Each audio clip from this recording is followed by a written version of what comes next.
Apa hukumnya mencium istri sedang berpuasa? Istri siapa?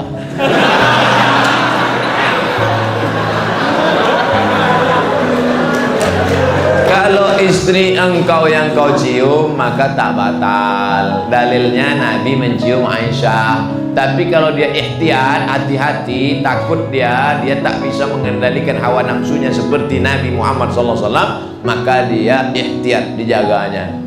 Tapi hukum aslinya tak batal. Tapi kalau sampai memperturutkan hawa nafsu, maka jatuh dalam batal, rusak puasanya.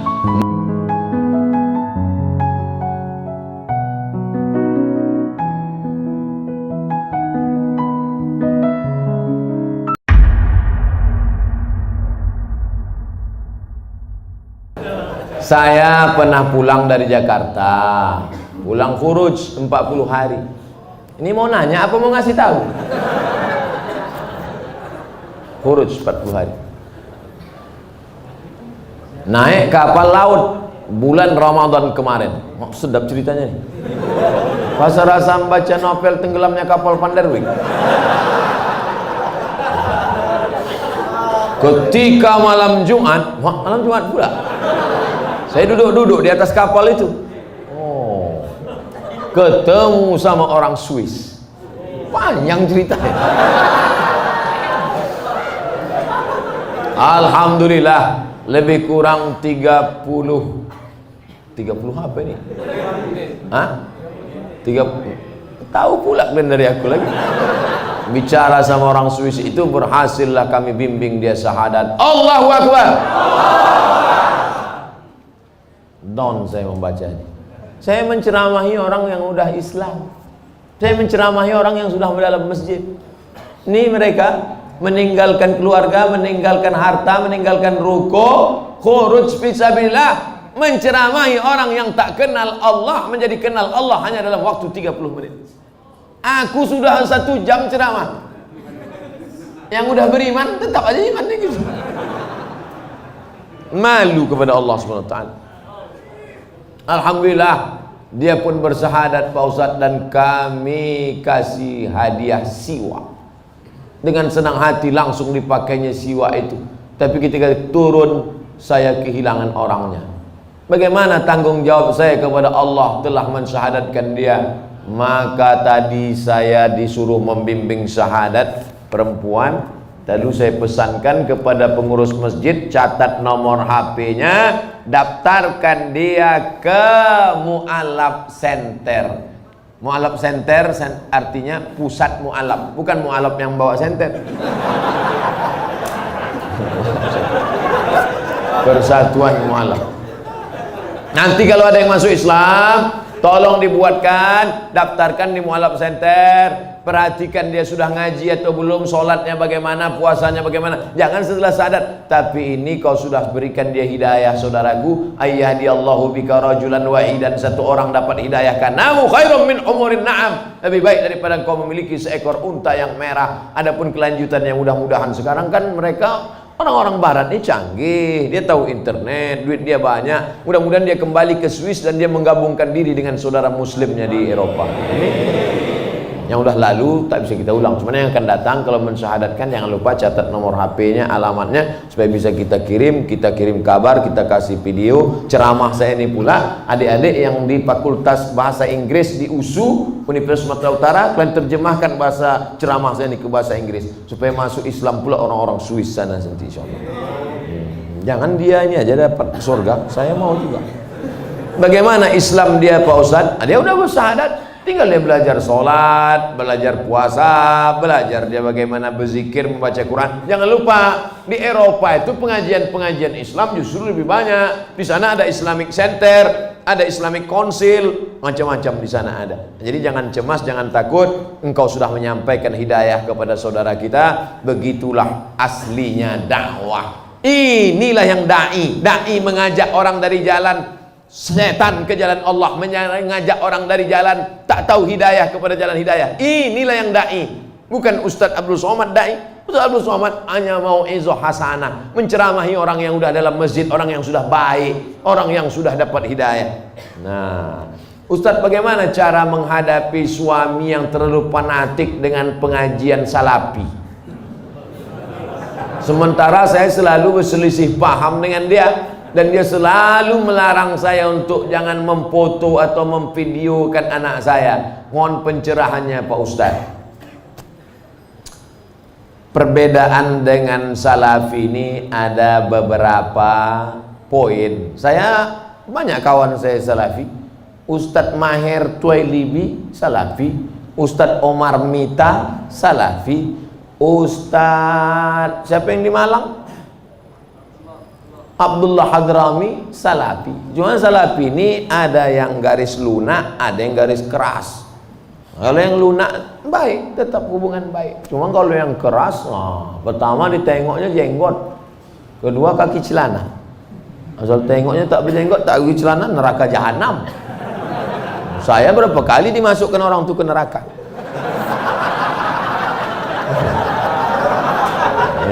Nah, itu jadi maksud saya jangan kalian pukul rata, jangan pukul rata. Adapun dia melarang foto, melarang video, bagus juga. Takut dia kalau anak ini difoto, dibuatkan video, diupload di Instagram, di FB, nanti takut kena penyakit ain.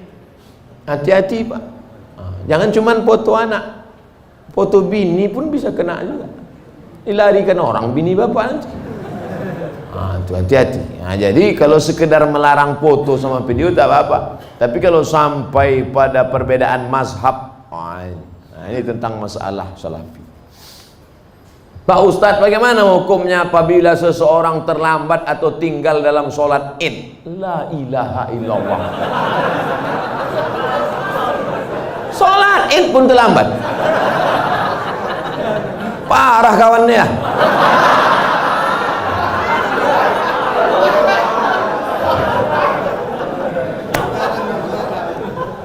Soalnya saya dikasih tahu sama Ustadz Iqbal, kata dia kita ini mau ke masjid yang paling ramai sholat subuhnya.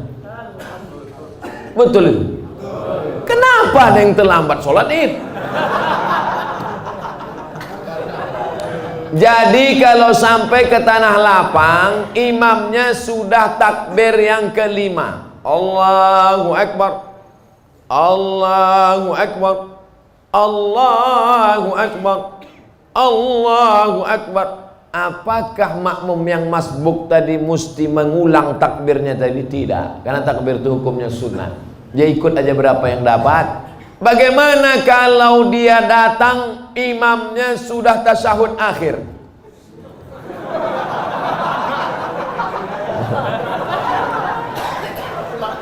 Udah hampir terbuka mulut imam.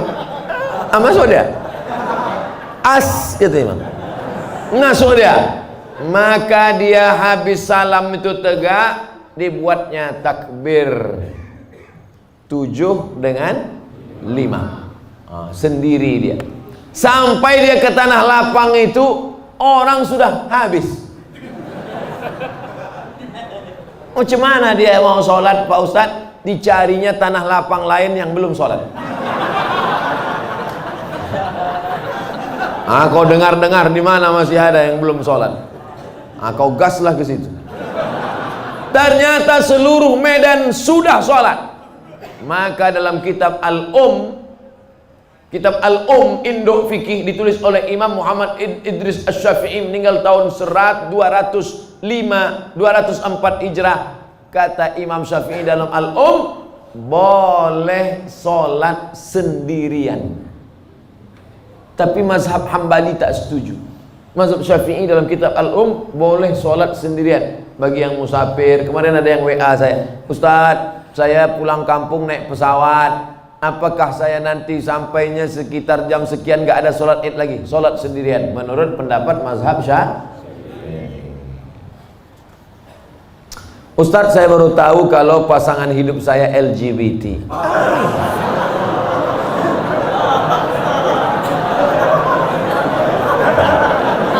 Apa yang harus saya lakukan Ustadz? Mempertahankan atau meninggalkannya?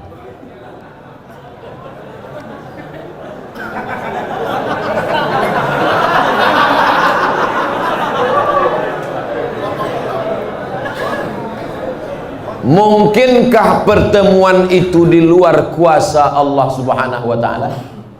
Tak mungkin.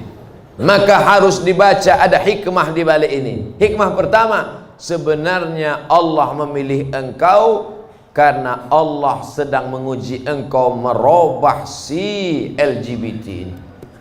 Oleh sebab itu, kau ajak dia, bang, ini laki-laki LGBT ini kan, bang, kau berubah bang, berubah. Bisa kau tengok yang laki-laki, kau tengok aja aku. Ajak dia pengajian, bimbing dia ruqyah, bawa dia ke Ustadz Musdar Bustamam LC di ruqyah. Mana tahu dia diganggu jin bencong. Ada. Jangan bapak ibu sangka orang LGBT itu murni karena diri dia diganggu jin. Ada beberapa bencong waktu dibacakan ayat-ayat ruqyah keluar balik jantannya. Oh, apa gitu. Padahal sebelum itu apa? Sehat dia. Segala usaha, pergi ke terapis, pergi ke psikolog, pergi ke ustadz, pergi ke ruqyah. Kalau kau tengok ada perubahan, lanjutkan. Tapi kalau kau tengok nampaknya dia tak berubah, maka kau gugat ke pengadilan, kau cari suami yang bersih dari penyakit LGBT. Tapi lakukan dulu langkah-langkah ini. Tapi kalau dia tak berubah juga, memang tak ada niat dia untuk berubah, memang dia mau bertahan di situ. Kau perempuan lemah, tak sanggup. La yukallifullahu nafsan illa usaha. Maka kau gugat dia ke pengadilan. Saya gugat dia karena dia LGBT. Tengok sama Pak Hakim. Kenapa kau gugat dia? Dia LGBT. Betul kau LGBT? Iya, kata dia. Mudah-mudahan Allah menyelamatkan anak cucu cicit kita dari LGBT. Penyakit LGBT ditulis dalam Al-Quran. Innakum la ta'tuna ar-rijala syahwatan min dunin nisa. Kalian mendatangi laki-laki bersahwat tak mau pada perempuan. Hukumannya ditulis dalam Quran. Ja'alna 'aliyaha safilaha. Kami jadikan yang bawah naik ke atas, yang atas bawah turun ke bawah. Amtarna 'alaihim bihijaratin min sijilin mandud. Kami hujani mereka dengan batu dari api neraka. Tak ada azab-azab yang hebat itu sampai ditulis dalam Quran, menunjukkan begitu hebatnya dosa LGBT. Di dunia kena penyakit HIV AIDS. Ada pengakuan seorang dokter ketika diperiksa, macam-macam penyakit yang tak terlintas di pikiran. Orang kena LGBT ini berbisul otaknya. Orang bisul di lutut, dia di otak. Oleh sebab itu LGBT, tobatlah kalian, tobat. Bertambah lagi musuh. Mengamuk pula besok LGBT. Bantailah situ. Apa lagi dipikirkan? Awak pun akan mati juga. Diam pun mati, bercakap pun mati. Bagus mati bercakap daripada mati diam. Ustaz, sekarang saya ini tengah mengagumi seorang mahasiswa di Mesir. Masya Allah. Balik saya muda balik rasanya. Bagaimana cara saya dalam mengistiqomahkan cinta saya dan membuat hatinya tersentuh? Tentunya tidak mengurangi rasa cinta saya kepada Allah, Pak Ustaz. Kau laki-laki apa perempuan? Saya ini tengah mengagumi seorang mahasiswa. Berarti dia perempuan. Dia suka sama mahasiswa di Mesir. Kau bilang sama dia, bang, abang janji ya tak tergoda sama cewek-cewek Mesir. Abang mau nanti pulang dari Mesir menikahi aku. Tapi kau perempuan tak boleh ngomong langsung sama laki-laki. Itu namanya perempuan gatal. Nah, walimu yang menghubungi dia, ayahmu, abangmu, datukmu, pamanmu, pakcikmu, ngomong ke dia, Assalamualaikum alumni Mesir. Ya, kau nanti pulang mau nikah sama anak saya. Aku tengok dulu pak. Kalau segan nanti saya kontak dia, saya hubungi. Adik-adik kelas saya itu. Mudah-mudahan dari muda dia sudah menginginkan seorang imam yang dapat bibit bebet bobot yang nanti akan menjadikan anak cucunya menjadi pemimpin-pemimpin bagi orang yang bertakwa. Wa ja'alna lil muttaqina imama. Sekarang anak-anak gadis nih yang ditengoknya bukan tamat dari Mesirnya, ini tengoknya bukan ilmu agamanya, ini tengoknya datang naik apa. Kalau ditengoknya naik Grab, enggak ada.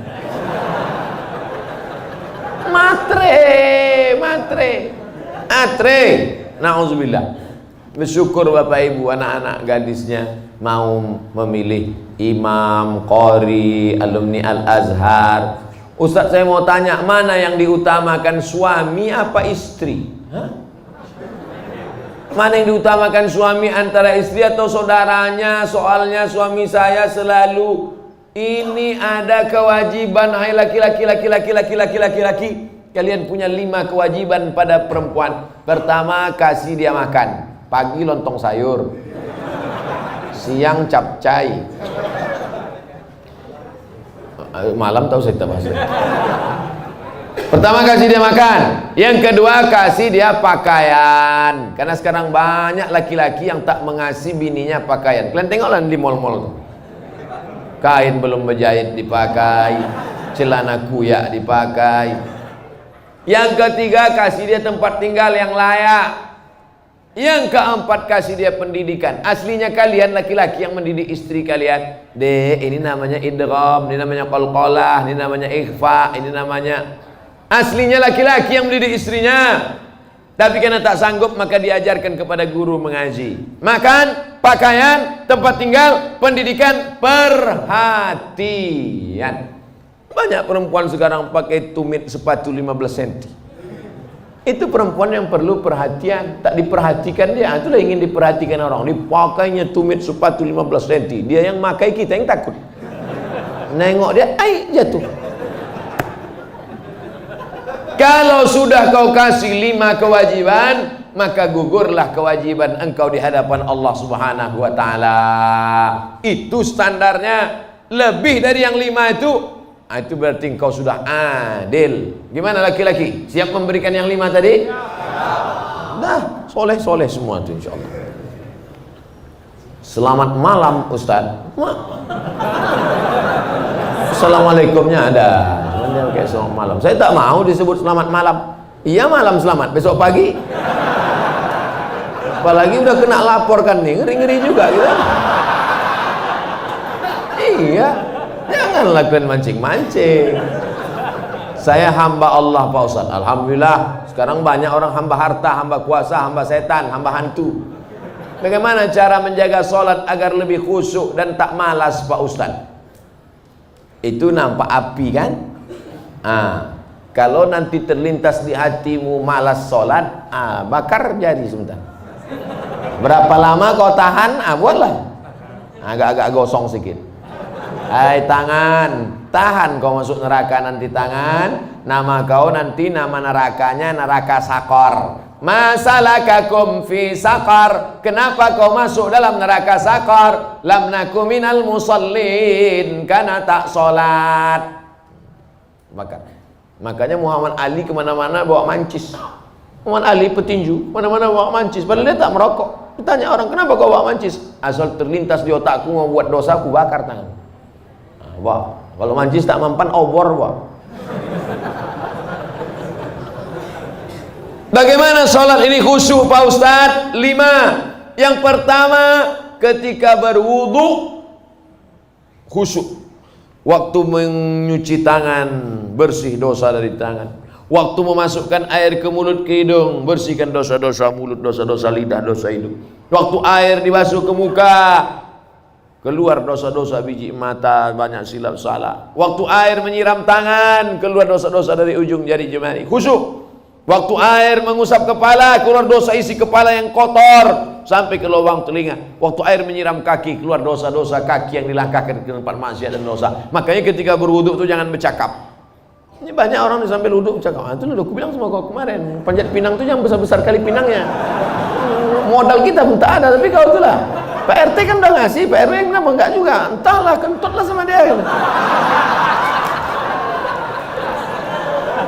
Itulah maka tak khusyuk. Karena ketika wudhu masih bicara dunia. Lalu dari tempat wudhu ke tempat sholat tak boleh tasbih. Tasbih menggerak-gerakkan. Wah, kerotak. Tak boleh. Tasbih tak boleh. Yang boleh tasbih. Subhanallah. Makanya kalau ada ngajak-ngajak ngobrol tak usah. Gimana kabar Anda semua? Subhanallah.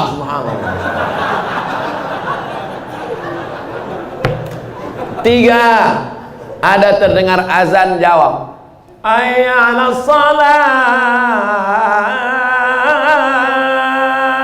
La haula wala quwwata. Jangan bicara waktu azan. Siapa yang bicara ketika azan dikumandangkan, matinya mati su'ul khatimah. Begitu kata Syekh Imam Nawawi, Syekh Jalaluddin Abdurrahman As-Suyuti. Hati-hati. Lalu kemudian yang keempat, membaca bukan mutalaah. Mutalaah mulut tak bergerak. Waktu sholat itu membaca Allahu Akbar kabir walhamdulillahi katsir. Baca. Ini banyak orang sholat mulutnya diam.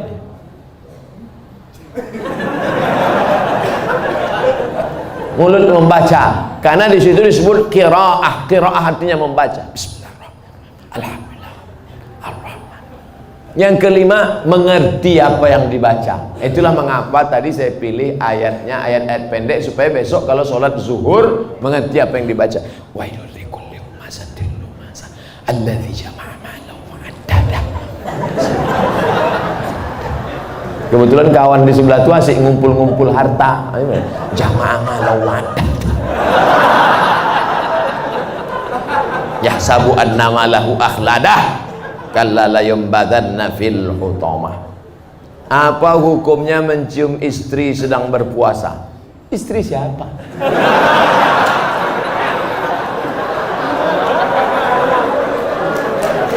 Kalau istri engkau yang kau cium maka tak batal. Dalilnya Nabi mencium Aisyah. Tapi kalau dia ihtiyat, hati-hati, takut dia tak bisa mengendalikan hawa nafsunya seperti Nabi Muhammad SAW, maka dia ihtiyat, dijaganya.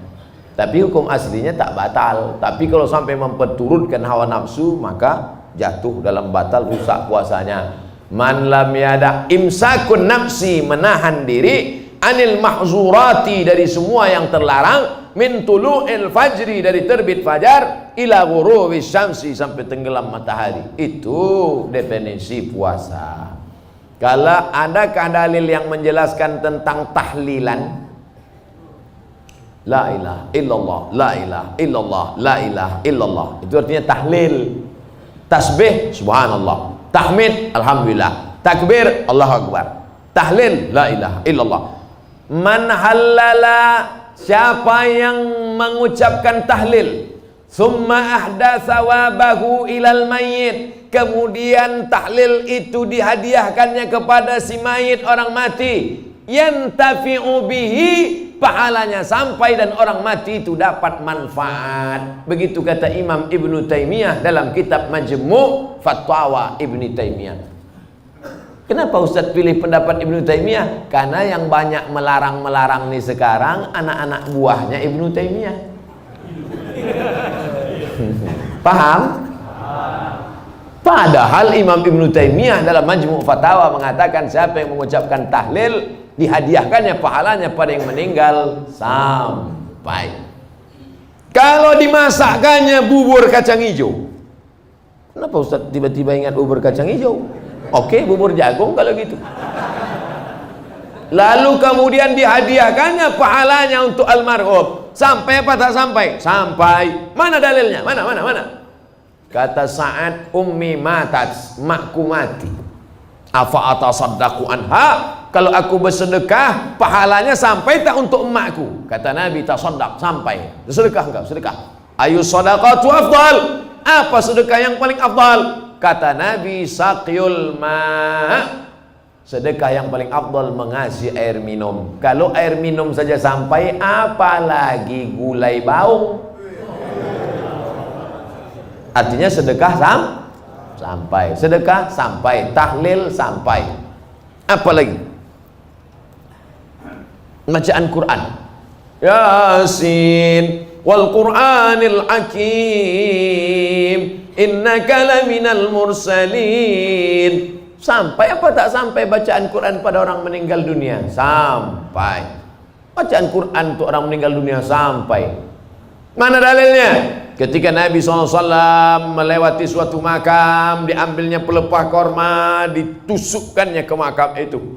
La'allallaha an yukhaffifa adzabahuma ma lam yaybasa. Tasbih pelepah korma sampai pada orang yang meninggal. Apa komentar Imam Nawawi dalam kitab Majmu', dalam kitab Al-Minhaj Syarah Sahih Muslim Ibn Al-Ajjaj?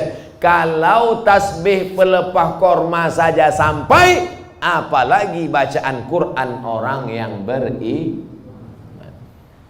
Buka kitab Ar-Ruh, punya Imam Ibnu Qayyim Al-Jauziyah, murid Imam Ibnu Taimiyah. Punya murid namanya Ibnu Qayyim Al-Jauziyah, punya kitab namanya Ar-Ruh. Diriwayatkan sampai kepada Imam Ahmad bin Ambal lewat di suatu makam, ada orang membaca Al-Quran. Imam Ahmad bin Ambal melarang, tapi orang itu menyebutkan riwayat hadis, ternyata perawinya thiqah, bahwa Nabi punya sahabat namanya Abdullah bin Umar, anak Umar bin Khattab, berpesan, kalau aku mati nanti, bacakan di atas kuburku, pada bagian kepalaku pangkal Al-Baqarah, pada bagian kakiku ujung Al-Baqarah. Itulah dalil bacaan Quran sampai untuk orang yang sedekah sampai, tahlil sampai, baca Quran sampai. Sudah saya sebutkan dalil-dalilnya. Tak juga percaya, saya tak bisa menjawab. Habis. Saya cuma bisa minta nama lengkap supaya nanti kalau mati saya kirim. Kalau tak sampai, cepat-cepat kasih kabar.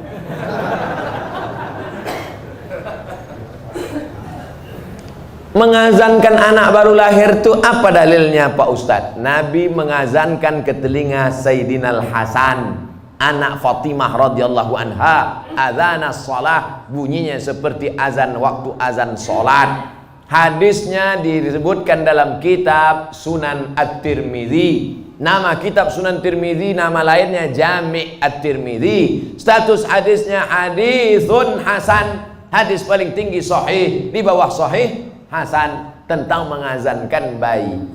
Anak saya mengazankan. Allahu Akbar, Allahu Akbar. Tapi tidak kuat macam itu. Terkejutlah dia. Nah, makanya bapak ibu yang hamil sekarang istrinya, nanti bapak azankan. Tapi yang anak sudah lahir tak usah azankan lagi. Ini anak udah semester 2. Balik dari sini, sini sebentar. Allahu Akbar. Apanya ayahnya gitu?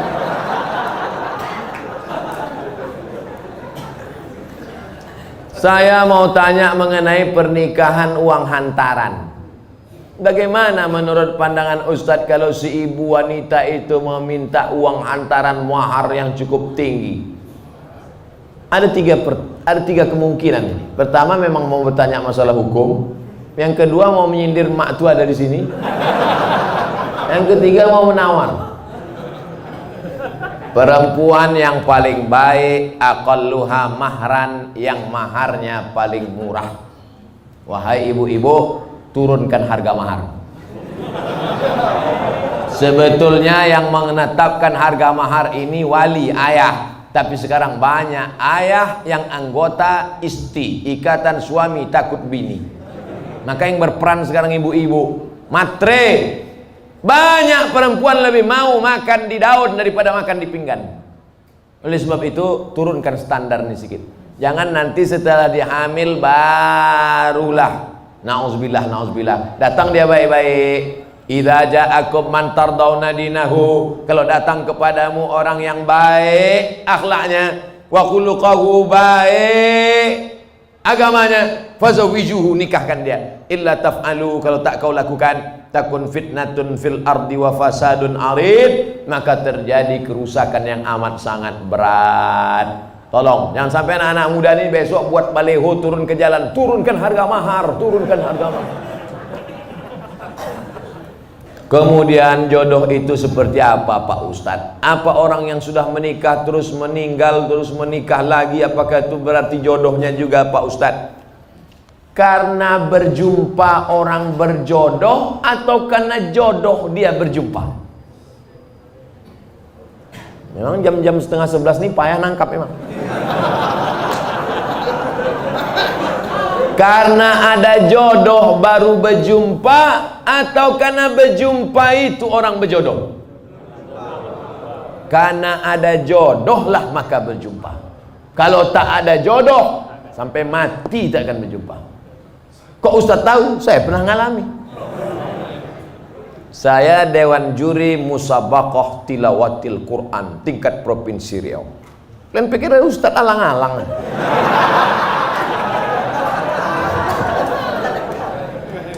Waktu itu belum nikah. Kata kawan saya, "Mat, ku carikan kau perempuan qori'ah hafizah." Kami Dewan Juri waktu itu.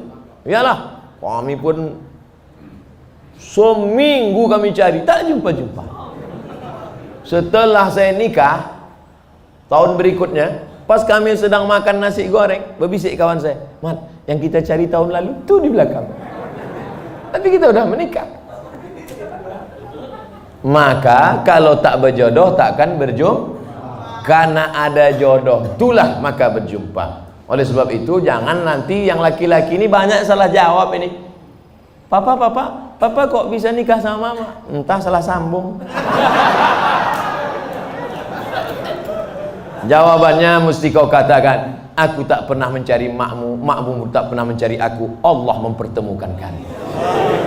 Ibu itu pun dari dapur, so sweet.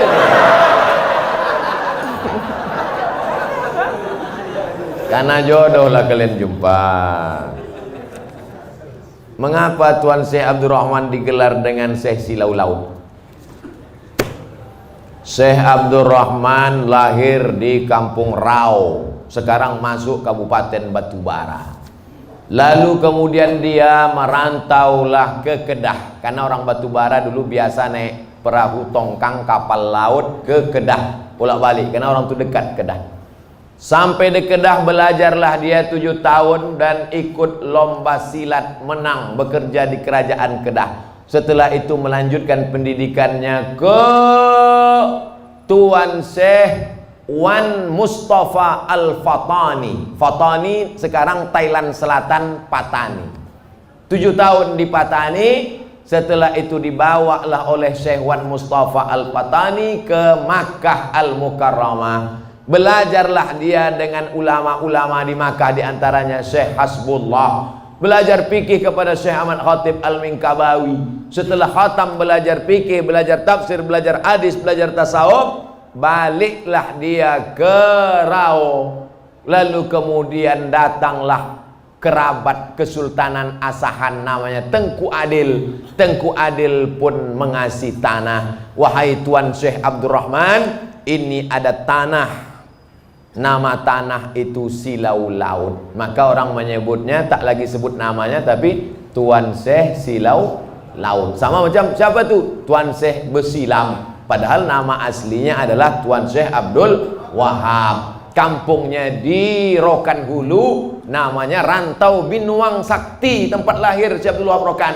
Tapi yang dipakai adalah Syekh Abdul Wahab Rokan. Sekarang jadi Kabupaten Rokan Hulu. Biasa itu Tuan Syekh mana? Tuan Syekh Fulan, nama kampungnya yang disebutkan. Tuan Syekh Purba Baru, padahal namanya Tuan Syekh Mustafa Husain. Nah, jadi nama kampung yang disebut. Itu maka disebut Tuan Syekh Silau Laut karena nama kampung itu.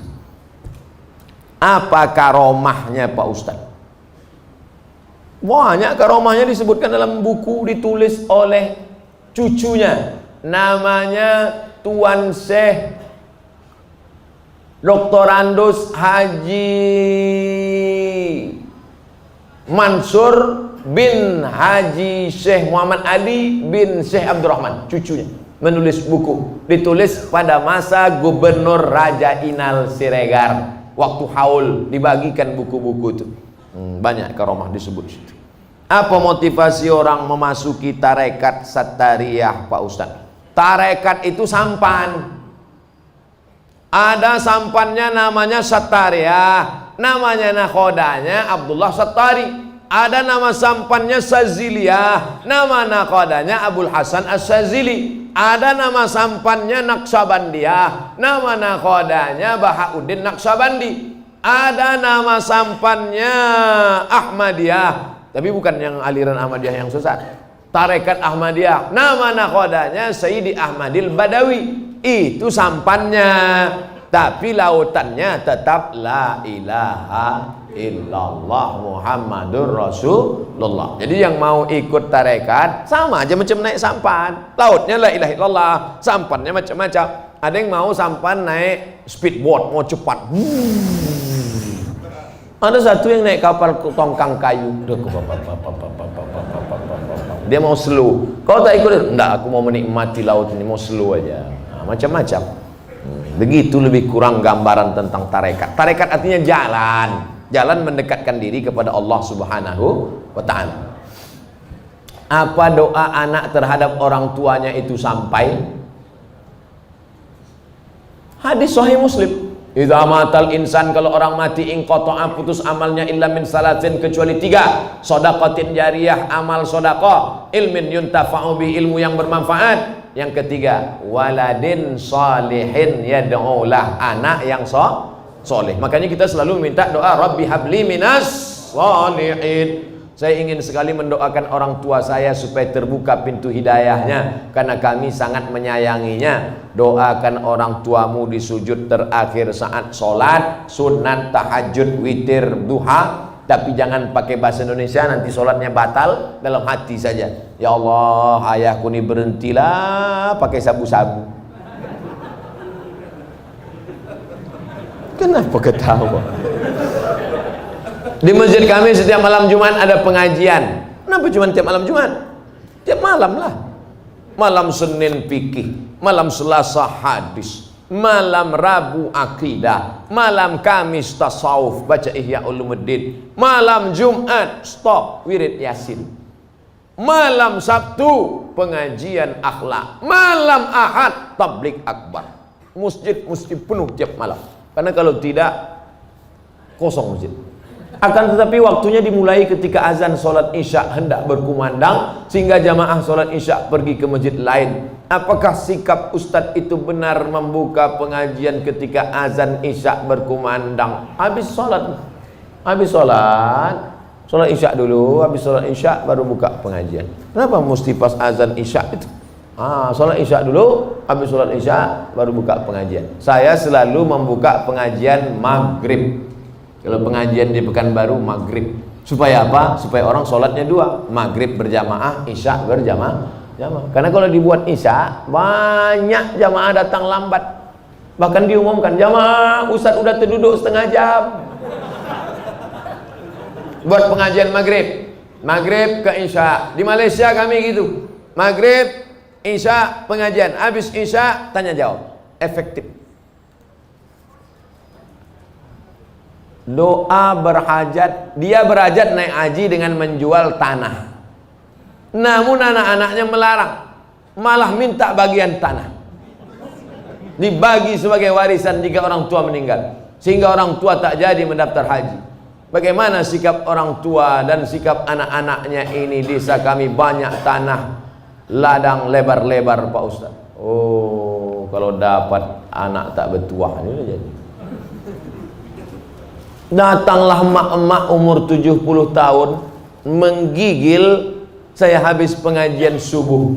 Ustadz, anak saya melarang saya karena saya mau pergi umroh. Dilarangnya karena dia katanya dapat warisan. Saya bilang, mestinya dia yang menggendong engkau sampai ke Makkah, balik lagi. Kau gendong makmu ini ke Makkah, jalan kaki, tawaf, sa'i, umrah, balik lagi ke Medan, belum tentu dapat. Kau tebus sekali dia menjerit waktu mengeluarkan engkau dari perutnya. Ini tanah-tanah dia. Dia belum mati lagi, udah kau atur pula harta warisannya. La ilaha illallah. Tak mencium bau surga orang durhaka. La yadkhulul jannah, tak masuk surga. Siapa itu? Uququl walidain, durhaka pada orang tua.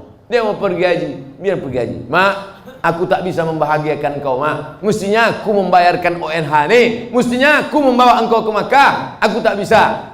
Ini di tanah-tanah dia, mau berangkat dia ke tanah suci. Ini harta dia pula ditahan, disuruh pula bagi dia sebelum mati. La ilaha illallah Muhammad Rasulullah. Naik darah tinggi saya. Ustaz, mohon pencerahan permasalahan saya ini. Beberapa bulan yang lalu saya keguguran. Usia kandungan 3 bulan 10 hari. Tapi ada yang berkata kepada saya bahwasanya saya terkena azab. Mohon jawabannya Pak Ustadz agar tidak mengganjal di hati saya. Semoga Pak Ustadz selalu dalam lindungan Allah Subhanahu wa taala. Amin ya rabbal alamin. La yusibul mu'min min nasabin wala wasabin wala saqamin wala syaukin yastakuha. Susah hati, gundah gulana, musibah, duri menusuk tapak kaki, illa kaffarallahu anhu biha sayiatu. Sesungguhnya Allah ingin menghapuskan dosa-dosamu. Bu, janinmu gugur 3 bulan 10 hari, kau bukan kena azab. Allah ingin membersihkan engkau dari dosa-dosamu. Bu, jangan kau dengarkan cakap orang. Di dunia ini kalau dengar cakap orang makin pusing kepala kita. Orang yang terkena musibah itu 3. Yang pertama, Allah ingin menghapus dosanya. Yang kedua, Allah ingin memberikan dia balasan pahala yang lebih besar daripada haji, lebih besar daripada umrah, lebih besar daripada jihad. Apa itu? Sabar. Nih, anak keguguran 3 bulan 10 hari, sabar, maka Allah berikan balasan. Apa balasan ibu yang sabar keguguran? Innama yuwaffas sabiruna ajrahum bighairi hisab. Allah berikan balasan bighairi hisab, unlimited edition. Pertama, dosa ibu diampuni. Yang kedua, Allah berikan ibu balasan pahala unlimited. Yang ketiga, di akhirat Allah naikkan derajat. Ada orang-orang yang derajatnya sudah sampai tinggi, tapi amalnya tak cukup. Maka kata Allah, kasih dia ujian, sehingga ketika dia sabar, dia layak untuk menempati itu. Makanya kalau apapun yang terjadi pada kita, kita mesti ibu husnuzon sama Allah. Jangan dengarkan cakap-cakap tetangga kena azab, kena kutuk, kena santet, kena begu ganjang. Ustadz, apa arti kitab kuning itu Pak Ustadz? Kitab kuning warnanya kuning karena 2. Pertama, terbuat dari kertas ubi. Yang kedua, karena kitab itu sudah tua, sudah lama. Istilah kitab kuning itu untuk kitab yang bahasa Arab gundul. Contoh kitab kuning fikih, Matan Takrib. Naik ke atas Fathul Qorib. Naik lagi ke atas, orang membaca kitab I'anatul Talibin. Naik ke atas Al-Mahalli. Naik lagi ke atas Majmu' Sarah Muhazab. Itu yang dibaca di pondok-pondok pesantren kitab kuning. Nahu, belajar dari Imri, belajar dari Al-Ujrumiyah.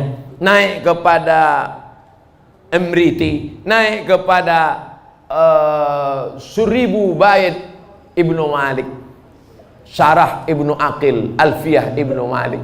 Itu yang disebut dengan istilah kitab kuning adalah kitab Arab gundul. Adapun yang banyak tempat kita perukunan Melayu itu bukan kitab kuning, itu perukunan Melayu. Bahasanya bahasa Melayu, tulisnya tulis Arab. Beri kami semangat untuk mempelajarinya Pak Ustadz. Masuk pesantren, semangat, masuk SMA. Mana membaca kitab kuning anak SMA? Oleh sebab itu wakafkan anak-anak kita. Jangan takut miskin. Ini banyak orang tua, anak ibu di mana? SMA. Kenapa tak masukkan pesantren? Nanti makan apa? La ilaha illallah Rasulullah. Kisah nyata, true story. Mau mendengarnya? Tak mau pun saya ceritakan juga. Menumpanglah dia di rumah makciknya. Susah numpang di rumah makcik. Sekolah pesantren. Apa kata makciknya? Ngapailah kau sekolah pesantren? Nanti kau makan apa? Tengok abang-abang kau. Itu SH, itu insinyur, itu dokter. Malang tak dapat ditolak, untung tak dapat diraih. Hari berganti musim berubah. Apa yang terjadi? Sekarang makcik di hari tua menumpang di rumah keponakan yang sekolah agama tadi. Karena dia punya pondok pesantren dengan santri, sekarang keponakan itu yang bisa ditumpang. Adapun yang dibangga-banggakan tadi, satu pun tak bisa ditumpang. Dunia tak dapat, akhirat melayang. Saya tak melarang anak-anak jadi insinyur, silakan. Mau jadi SHMH pengacara, silakan. Tapi tetap basic pendidikan agama. Kalaupun dia jadi dokter, biarkan dia jadi dokter. Nanti dia akan jadi teman saya, partner. Kami akan berdakwah ke pedalaman. Abdul Somad ceramah, dia khitan masal. Tablik akbar bersama dokter muslim. Khitan gratis. Daftarkan anak dan suami Anda. Dan suami yang mu'alaf baru masuk Islam. Takkan mungkin saya motong pakai kampak satu-satu. Pengacara bagus, tanah yang diambil korporat perusahaan asing, siapa yang membela? Mahal menyewa pengacara. Datang pengacara gratis dari Ikatan Sarjana Pengacara Muslim. Nah, ini penting. Pendidikan agama, sanawiyah, aliyah, pondok pesantren. Adapun nanti kuliahnya silakan. Fakultas hukum silakan, kedokteran silakan, arsitektur silakan. Mudah-mudahan anak-anak kita semuanya selamat akidah Ahlus Sunnah wal Jamaah.